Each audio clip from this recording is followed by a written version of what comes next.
Good morning, good afternoon, or good evening, world you are this fine February week. I am Diane Krakora, CEO of PartnerPath, and welcome to this week's Technology Channel videocast. With me, having a secondary snow day, is my friend and cohort in crime, Charlene O'Hanlon. Hi, Charlene. Hey, Diane, how are you? Good. How's the snow? How high is it?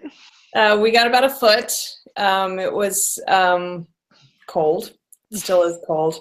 The thing about working from home, though, is you never really get a snow day. So I just worked while I watched the snowflakes fall as much as I could with the kids at home. But, gone are the days of just sitting in front of the TV and drinking hot chocolate and watching bad TV. God, that sounds great, though. Doesn't that sound great? That would be a great day. Yeah. So here we are, early February, and still talking about the 2017 State of Partnering Study. I think we'll be talking about it for a while because we have about 50 points of data. And I am going to, yet again, attempt to share some slides so that we can talk about one of Charlene and mine favorite topics.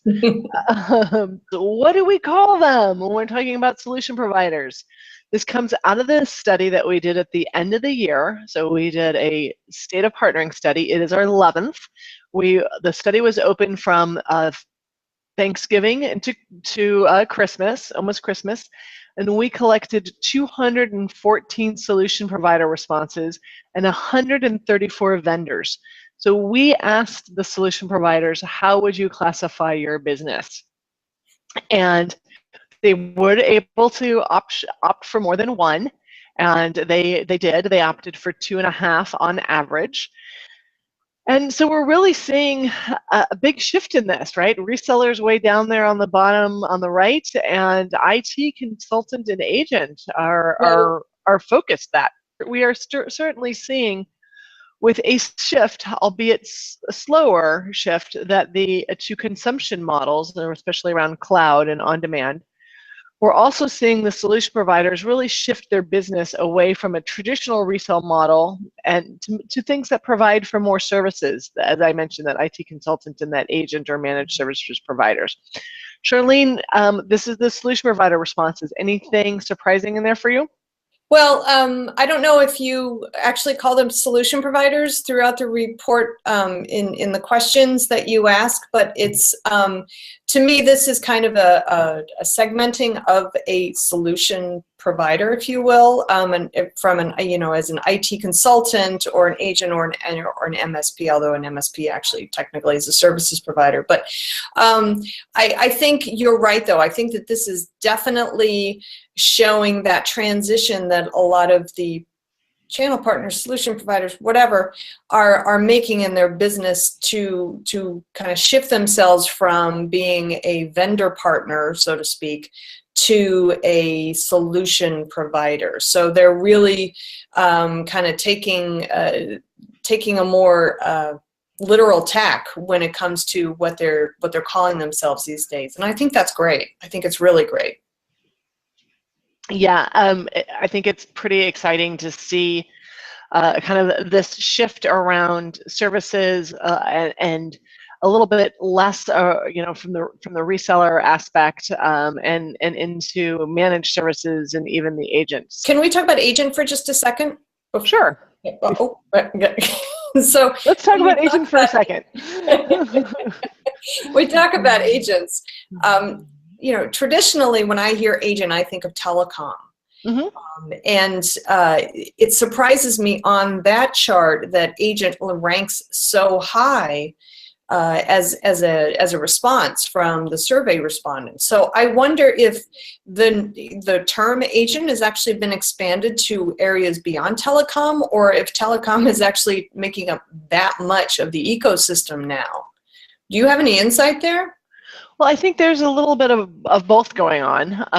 We did make a concerted effort in this study to reach out more fully to the telecom world as well as the IT solution provider world, because we do see that blending a lot. Right, from conversations with Verizon and AT&T, their creating IT channels as well as trying to blend their agent channel. And really, so we wanted to kind of wrap that in to this study so that, you know, we are seeing that, particularly in cloud, those, you know, the big telco companies are offering fairly robust solutions here and building their ecosystems as well. Okay. Okay. It also could be kind of the legacy of the audience of the survey, because I know you partnered with channel partners to actually get the survey out this year, right? Yes. And I know that they focus on the reseller channel in general, and that includes a healthy dose of IT telecom kind of hybrids and just straight telecom agents. So, okay, thank you. Absolutely. So let's see if we can also screen share this one. Did that work? Yep. Awesome. Quite exciting to be able to. Okay, my technology skills are just growing every day, people. That remedial PowerPoint course worked really well for you. It's not PowerPoint, it's Hangout. So this is the vendors' answers. And we looked at, we asked, again, 134 vendors, how do they segment their partner ecosystem? And most of them still talk about it by type, right? VAR, MSP, SI, which can be a little confusing for partners who may play multiple roles with their customers and may not really fit neatly into any one of those labels, which is the top bar on that. Or as we even think about it, worse, they fit into all of them, right? And then your vendor programs become complex because the solution provider is signing up for your VAR and your MSP program and your ISV program.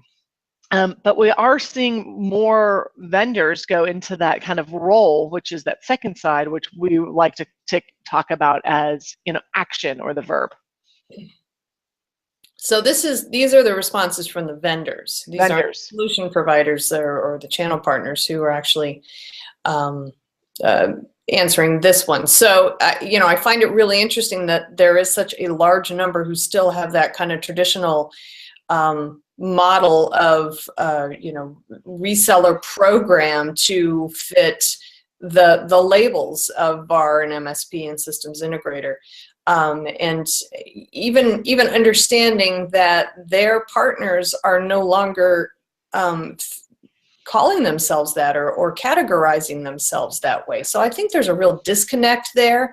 And I think a lot of vendors actually get it. They understand that they do need to adjust their partner programs to accommodate and to address this transition that their partners are making. But I don't think they're working fast enough. Yeah, I agree. I think, you know, we've talked about this for 2 years now in terms of how do we call these guys that we call a channel, right? Are they VARs? Are they solution providers? Are they system SPs? Are they, you know, how do we, what do we call them? Because when I write a report about it, I need to use a word, as well as, you know, in terms of how do we engage them as vendors?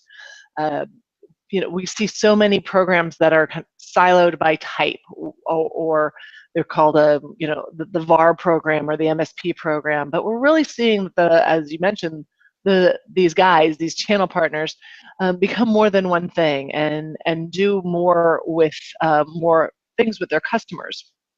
So we're starting to see things like on the application from the vendors when the partners are applying to the partner program, starting to ask what their primary business model is, and rather than like a label of what do they call themselves. And I think that's starting to get to the heart of what we've been talking about for 2 years.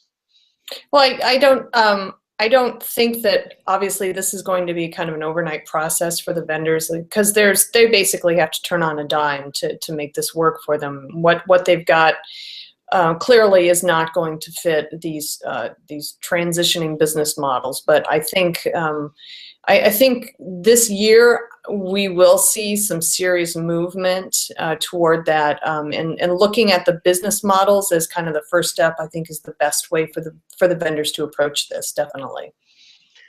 Right, so I think that as we continue to talk about it, and we're coaching and talking to vendors about creating programs that engage and empower a channel, really to focus in on what the partners' business models are, or how they're engaging with their customer. And then you can really know how better to provide enablement or sales capabilities or access to service. All right, so thank you again, Charlene, for having this conversation for the 14th time in 2 years. And every time it's a pleasure. We're going to shelve it for a little while, and we'll be back next week with a few more pieces of data. Maybe we'll talk cloud, and continue to go through some of these data points from the State of Partnering Study. Thank you, as always, Charlene, for joining me, and I hope you have a great week. Thanks, Diane. Take care.